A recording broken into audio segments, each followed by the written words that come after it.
নমস্কার বন্ধুরা, আমার নতুন পুরনো সকল বন্ধুদেরই প্রথমেই আমার চ্যানেলে স্বাগত জানিয়ে নিলাম আরও একবার।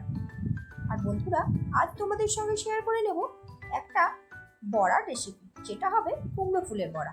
কুমড়ো ফুলের বড়া গরম ভাতের সঙ্গে খেতে দুর্দান্ত লাগে। তাই দেরি না করে শুরু করা যাক কুমড়ো ফুলের বড়া কীভাবে করব সেই রেসিপিটা। চলো, প্রথমেই আমি ফুলগুলোকে একটু কেটে নেব। আর ফুল কাটতে কাটতেই তোমাদের সঙ্গেও একটু আলাপটা সেরে নিই।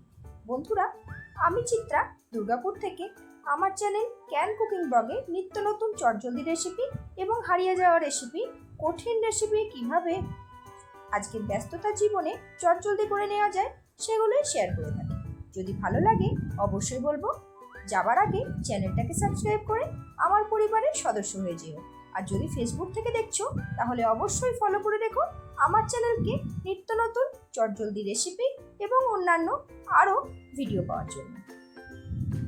চলো, ফুলটা কেটে তো ধুয়ে রাখবো।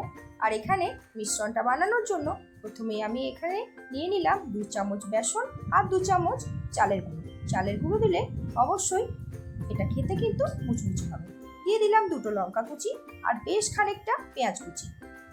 এবার দিয়ে দিচ্ছি পরিমাণ মতো লবণ আর একটু হলুদ।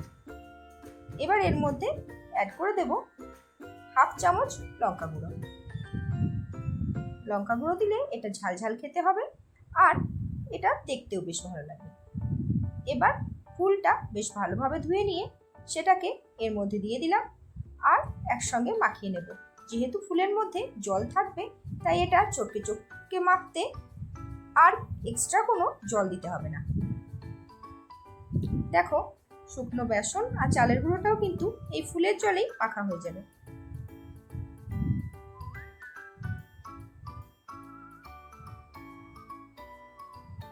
চলো, এটা ভালোভাবে মাখা হয়ে গেছে। এবার ফ্রাই প্যানে বসিয়ে দিলাম সাদা তেল। আর তেলটা ভালোভাবে গরম হয়ে এলে এইভাবে বড়াগুলো একটা একটা করে দিয়ে দেবো।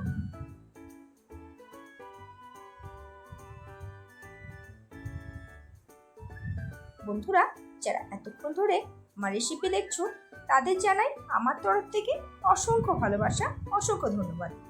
যদি ভালো লাগে অবশ্যই বলবো, যাবার আগে চ্যানেলটাকে সাবস্ক্রাইব করতে কিন্তু ভুলবে না। আর আমাকে কমেন্ট করে জানাবে কিরকম লাগছে আজকের রেসিপিটা।